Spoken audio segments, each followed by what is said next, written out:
Mom, where are you? I just got home from my night shift and I don't see you anywhere. You don't normally get up this early, do you? Huh? Who's that? Mom, are you okay? It's me, Calvin, your son. Calvin? Oh, Calvin, my dearest baby. Why are you texting me now? Shouldn't you be going to school now? Mom, I finished high school a week ago. I only need to attend the graduation ceremony in the next few days, so there's no need to go to school anymore. Oh, I see. Why are you texting me now? Shouldn't you be going to school now? Mom, you just asked the same question and I just answered it. Are you sure you're really okay? Oh, really? I just didn't pay much attention. I think I'm still not fully awake. Then why are you texting me? I just wanted to ask where you are. What do you mean you're not awake? Are you hanging out with some friends you made recently and getting drunk again? Well, it's almost the same thing. Mom, are you drinking on an empty stomach again? Seriously, I haven't seen you eat anything lately. The dinner I prepared you last night before going to work is still on the table. Oh, I'm fine. It's just that I don't feel very hungry these days. It looks like you haven't showered for a few days, have you? I just collected the dirty clothes in the bathroom to wash. But I didn't see any of your dirty clothes. And you've been wearing the same clothes for the past 3 days. Are you really okay? I'm losing my patience with you, Cal. Quit nagging me. Worry about yourself, Calvin. I told you, I'm fine. Calm down. I'm just asking if you're all right. It's impossible to have a conversation with you. Well, good, 'cause I don't feel like talking. But really, Mom, you have to take care of yourself. What you're doing is very unhealthy. Why are you acting like my parent? I'm the parent here. Well, obviously the roles have changed. I'm taking care of you now. Nobody asked you to take care of me. You're not the man of this house. You're just a kid. Okay, I'm graduating and turning 18. I'm the only man in this house since my dad passed away 5 years ago in a hit and run. It carries some weight. Look, I'm just trying to help out.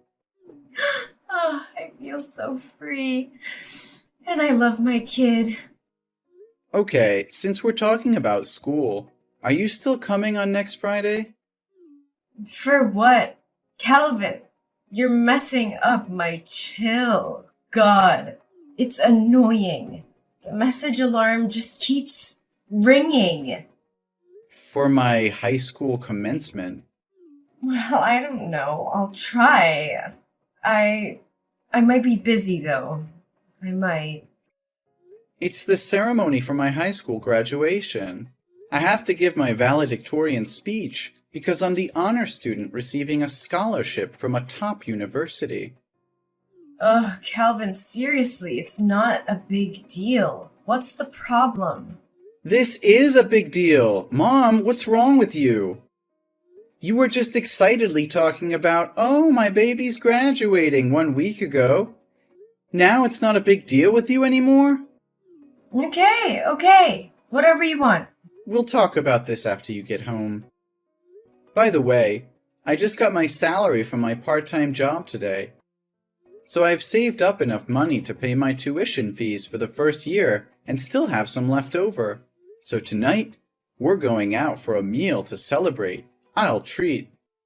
Oh, the college money thing? I was gonna talk to you about that too. Oh, you don't have to worry. I've already saved enough money. Next year, I'll continue working part-time to earn more money for the next year's tuition. You don't need to worry about that. Oh my God, Mom! Where's all my money? I just checked my money box and it's empty. What happened? Is there a thief in the house? No. The room was immaculate, with no signs of rummaging. It's like the person who took the money knew exactly where I hid it and went straight for it. Mom, it was you, right? What? How could you suspect me? Why not one of your friends or somebody else? Come on, Mom. I haven't told anyone about saving this money except you. I've never brought friends home, so how would they know where I hid the money? The digital password on the money box shows no signs of tampering, and the password is a special sequence of numbers between you and me. Only the two of us know it. Fine, it was me, but you shouldn't doubt your own mother, Cal. What? Did you spend my money without even consulting me? Do you realize that's the money I've been saving for 3 long years? I had to work 2 or 3 part-time jobs during the holidays and even take on night shifts. Even during the school term, I worked as a babysitter or gardener for the neighbors just to save every penny. I know our family's financial situation isn't good, so I worked tirelessly to save that money for college without burdening you. But now, why did you take all that money? Oh, baby, I know how hard you've worked. But you see, I just got laid off by my company and I'm unemployed now. Yesterday, one of my friends introduced me to a highly lucrative job opportunity. But since I didn't have any money saved, I borrowed from you temporarily to invest. What? You took all of my hard-earned $8,000 to invest in a job based on a promise from a friend you've only known for a few days? How could you do that? What is that job? How can you be so sure it will be profitable? Are you sure they're not trying to deceive you? Oh, don't you worry. I've been through this job before. You can trust me. Within just 1 month, the money I borrowed from you will be returned and multiplied many times over. It'll be more than enough to cover your tuition fees for all 4 years of university. We won't have to worry about finances anymore. What? How can any job generate that much money in such a short time? Are you absolutely certain they didn't mention those figures just to deceive you? Don't worry. I swear on everything I hold dear, this job will transform our lives. But right now I have to go and secure the merchandise. We'll talk about it later. Mom, slow down. We need to think this through before jumping in. This is our last remaining savings. Mom, please answer me. Don't make impulsive decisions that could ruin us.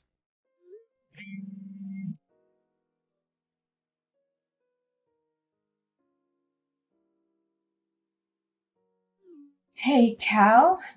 Have you delivered all the packs I asked for? My customers are placing more orders, so I need to go and import more goods to sell.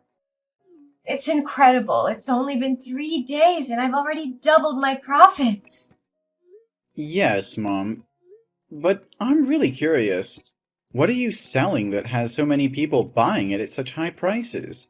Each small pack is worth a few $100s. And your customers, they make me really worried. I see students, elderly individuals, and even some rough-looking people with tattoos. Mom, why can't you tell me what you're selling? Since the day you started this business, you've always locked your room and never let me in. Isn't the packaging on the outside of the packs clear enough? Doesn't it say tonic for the soul? You can read, right, Cal? It's just something that brings happiness, comfort, and an escape from the harsh reality. There's nothing to worry about. The product is just quite expensive, so I lock my room to prevent theft. You're overthinking things. Mom, I'm not buying it anymore. I've checked all the pharmacies around here, but I couldn't find any such supplements. Besides, you don't have a pharmacy degree or any knowledge of chemistry to be selling medicine. Mom, let's be honest. What are you really selling? Also, the people I've been delivering to lately bear a striking resemblance to you. They all have needle marks on their arms, just like you. What are you talking about? Needle marks? You're spouting nonsense. Mom, there's no need to hide anymore. I've already seen it. These days, whenever I'm at home, you wear sleeveless tops or jackets, even in the middle of summer. I became extremely curious and suspicious, as if you were hiding something. Do you remember 2 days ago when I unexpectedly came home? You took off your jacket, but when you noticed me, your immediate reaction was to cover your biceps. But I saw it, Mom. I even found a needle stained with blood in the trash bin. You're being overly sensitive. Those marks on my hands are simply mosquito bites. Needles? Syringes? They certainly aren't mine. Some scoundrel must have thrown it in our garbage bag. Mom, are you kidding me? So now you expect me to believe that someone broke into our house just to throw a used needle in the trash? What kind of excuse is that? It's more absurd than anything I've ever heard. Ugh! Sometimes I wish you weren't so intelligent, Cal. Fine. I know that what I'm about to say will change the way you look at me for the rest of your life. You'll judge me, criticize me, and stigmatize me. I'm sure of it. Mom, what's going on? Why does it sound so serious? I promise no matter what it is, I'll always love you and stand by your side. Well, let's see. I'm an addict, Calvin. It's been going on for the past 3 months. Those times I said I was looking out for a job, there were actually moments when I was buying drugs and getting high on a street corner before returning home. And those times I said I was out drinking with new friends, they were the people selling me drugs. And I was high until you texted me. What? You're using drugs? How is that possible? You've always taught me that drugs are poison, that they destroy the human body in the most dangerous ways. You warned me never to listen to friends or anyone who suggested trying them, not even once. You said addicts are selfish, self-centered, useless, and beyond help. How can you be like this now? It must be because of those bad friends you've made recently. Give me their addresses, and I'll make them pay. No, Calvin. It's not their fault. It's me. I couldn't control myself, and I relapsed. All those terrible words I used before, they were the words I had for myself. I wanted to change, to be a good mother, but in the end, I fell back into that sinful path. What? A relapse? But have you ever used drugs before? Why haven't I noticed any signs all these years? Yes, Calvin, that's right. It's a secret I wanted to take to the grave so you wouldn't have to know. The truth is, I've been battling addiction since I was 14 years old. When your grandparents divorced when I was young, no matter where I lived, they were often away on business trips. That left me with a lot of freedom and the pocket money they gave me. It was a recipe for disaster. I made a friend, someone I thought was amazing, and we had a lot of fun together. But one day when I went to her house, I met her mother. She was an addict, and she offered me my first OxyContin. She simply said, "You should try it." And what happened? Please tell me you refused. I wish I did, honey. But I was curious at the time, so I took a pill. The thought that crossed my mind was, I want to feel like this for the rest of my life. It was the perfect escape for me. And from that moment on, I spiraled into addiction, using all the money my parents gave me to buy drugs every day. But then they found out I was high in my room, so they cut off my funds. But the grip of addiction was unbearable, so I became a drug dealer for my friend's mother in exchange for my own supply. For 6 years since I first tasted the allure of drugs, I tried various stimulants, from heroin to synthetic substances. And during that time, I mistakenly believed I was living in heaven. But you said you'd recovered from addiction. What happened, Mom? That's true. something heartbreaking happened that jolted me awake from my complacency. My best friend died of an overdose right before my eyes, and I was too high at the time to help her. By the time I regained my senses and called for an ambulance, it was already too late. I blame myself every day because I introduced her to drugs. Despite growing up with an addicted mother, she fought hard not to become like her. But it was my influence that led her down that path. I was desperate at that time and got caught by the police, who sent me to a youth rehab center. It was there that I met your father. How was my dad? I thought you met him while he was working as a doctor at the local hospital. Why did you meet him in rehab? Your father was actually an intern at the rehab facility that year. Unlike others, he didn't treat addicts like me as scum.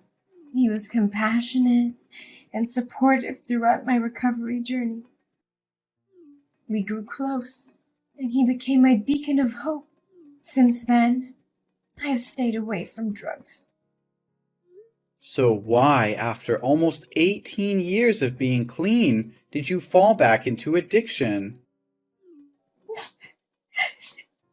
After your father passed away, I fell into a deep depression. Feeling unloved and contemplating suicide. The thought of leaving you alone in this world held me back. The pressure of making money and the constant feeling of failure as I couldn't achieve financial success left me exhausted. Finally, being fired from my job was the last straw, and I completely fell apart. Why didn't you tell me all of this earlier? I foolishly believed that everything was fine. Don't blame yourself, honey. It's not your fault. It's my own incompetence. I was so consumed by grief that I went to a bar to drown my sorrows, and there I happened to encounter the mother of my late best friend. She approached me, and I, being foolish, disclosed my situation to her. She manipulated me once again into selling drugs in this area. Initially, I hesitated, but she both seduced and threatened me. She said if I didn't become a drug dealer again, she would come to you and expose all my embarrassing past. And the allure of making a lot of money convinced me to give in to her offer. What? Please don't tell me. Inside those packs are drugs. Mom, that's illegal. I even helped you deliver them today. Not only will you end up breaking the law and going to jail, but I could also get caught, and it would ruin my future. Oh, don't worry, honey. They won't arrest you. You're still just a kid, and they didn't arrest me back in the day. You were just helping me with the deliveries today. If the police found out, just say you didn't know anything. Mom, I'm 18 years old. I'm an adult, and I'm old enough to face the consequences of my actions with the law. What? No way. I always thought of you as just a kid. What should I do? I've not only shattered my image as a good mother, but I've also jeopardized your future. I never wanted this for us, Calvin. I never wanted to be an addict, but I couldn't escape its clutches. I'm so sorry for failing you, for failing as a mother. I know it's unforgivable, but I did it out of desperation. The addiction consumed me and I lost sight of everything else. I thought I could handle it, that I could hide it from you and protect you from this darkness. But I failed, and now everything is falling apart. Mom, I can see the desperation in your eyes, but giving up is not an option. We can't let despair consume us. We have to fight for a better future, for your well-being, and for our relationship. We need to confront this head-on and seek help. Rehab can provide the support you need to overcome your addiction once again. Calvin, I just don't see a way out of this darkness. The weight of guilt, shame, and the realization of the pain I've caused is crushing me. How can I ever face myself let alone society. I know it feels overwhelming right now, but we can't let despair dictate our choices. We have to confront the consequences of our actions and seek help. It's the only way to break free from this cycle and find redemption. Redemption. Do you really believe it's possible for someone like me? I've betrayed everything I stood for, everything I taught you. How can I ever make amends for that? Mom, redemption is not about erasing the past or pretending it didn't happen. It's about acknowledging our mistakes, taking responsibility, and committing to change. It won't be easy, and there will be obstacles along the way, but it's a journey worth taking. But what about society? They will never forgive me. They will always see me as an addict, a failure, a burden to society. They view us as criminals, as failures. Even if I go to rehab, who will hire me afterwards? Who will give me a chance? I'll be forever labeled as an addict. How can I face their judgment, their scorn? Society can be harsh, Mom, but there are also compassionate people who understand the struggles of addiction. Besides, you still have me. I'll always be here and accompany you like my father did with you. We can find a path where you can heal and rebuild your life without constantly living in fear of judgment. I want to believe, Calvin. I want to believe that there's still hope for me, for us. I'll try. For you. For our future. Please help me find the way out of this despair. Mom, that's all I could ever ask for. Together, we'll find the help you need, the support you deserve.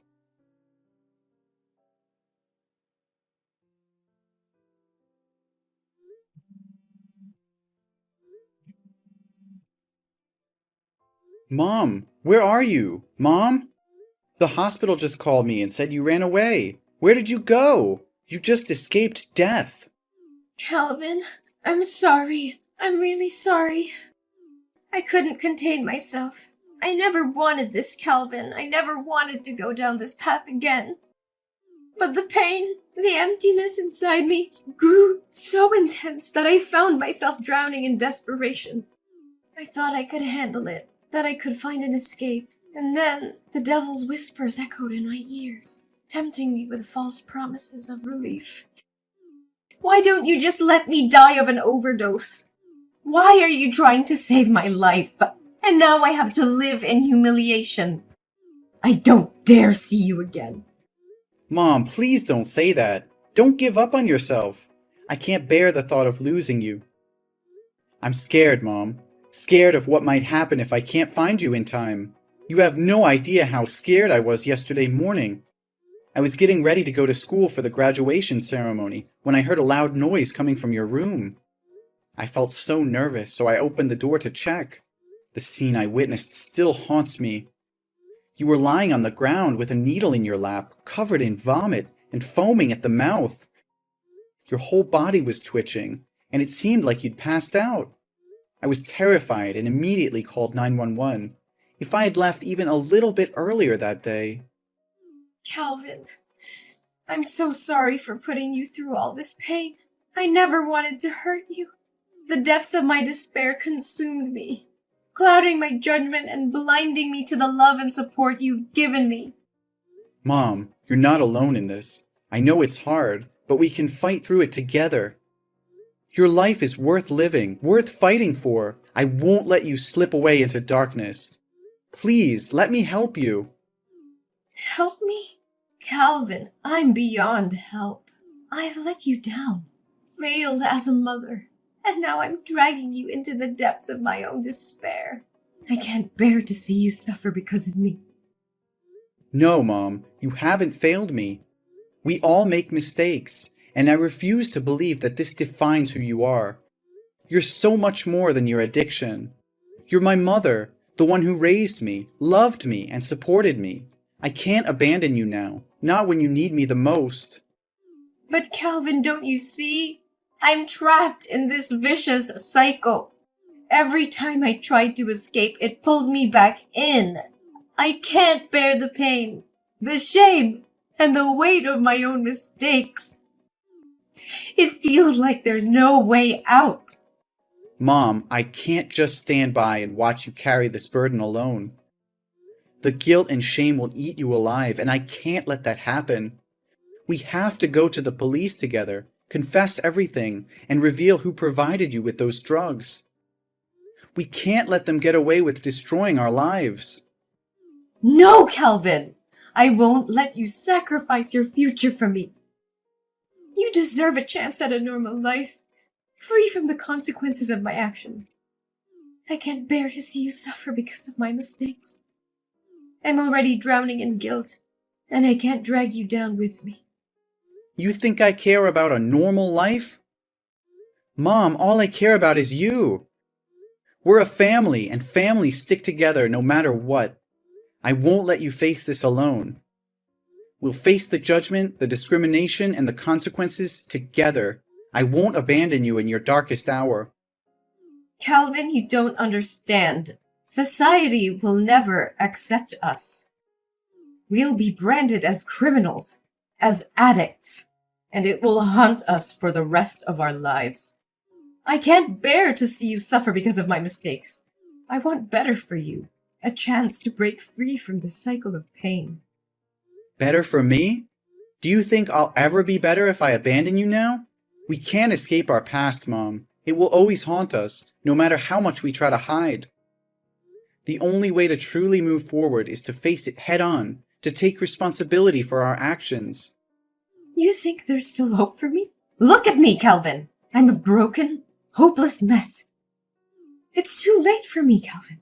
I'm tainted, damaged beyond repair. But you still have a chance. You're young, talented, and full of potential. Save yourself and leave me behind. It's the only way for you to have a future worth fighting for. I'd rather face the consequences alone, no matter how severe they may be.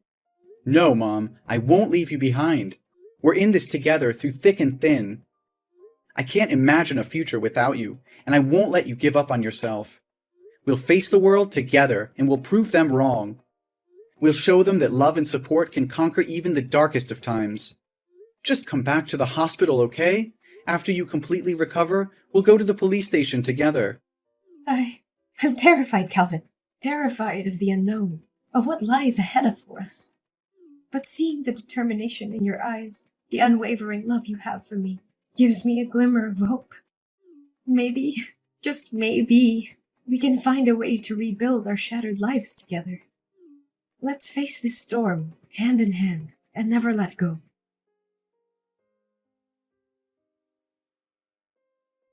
After a long and arduous legal process, Mom was sentenced to 7 years in jail for her involvement in illegal drug trafficking.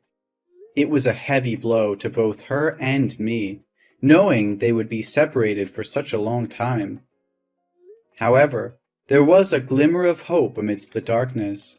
During the trial, Mom made a courageous decision. She decided to reveal the identity of the leader of the drug ring, providing crucial information to the authorities. Her willingness to cooperate and assist in dismantling the operation earned her a reduction in her sentence. Instead of serving the full 7 years, her sentence was reduced to 5 years. As for me, the court recognized my genuine remorse, and the fact that I had been caught up in my mother's desperate struggle. Despite my involvement in transporting drugs, the judge saw potential for my rehabilitation and granted me a suspended sentence of 1 year, giving me a chance to turn my life around. The sentencing was bittersweet, as we knew we would be apart for a considerable period. But it was also a turning point, a chance for us to rebuild our lives and make amends. We held on to the hope of a brighter future, even in the face of adversity. While Mom served her time behind bars, I dedicated myself to self-improvement. I pursued education and counseling, determined to break free from the shadows of the past. I surrounded myself with positive influences and used my experience to raise awareness about the dangers of drug addiction. As the day of my mom's release approached, I eagerly awaited her return. I had grown into a responsible and compassionate young adult, ready to support her transition back into society. Together, we embraced the second chance life had given us, determined to make the most of it.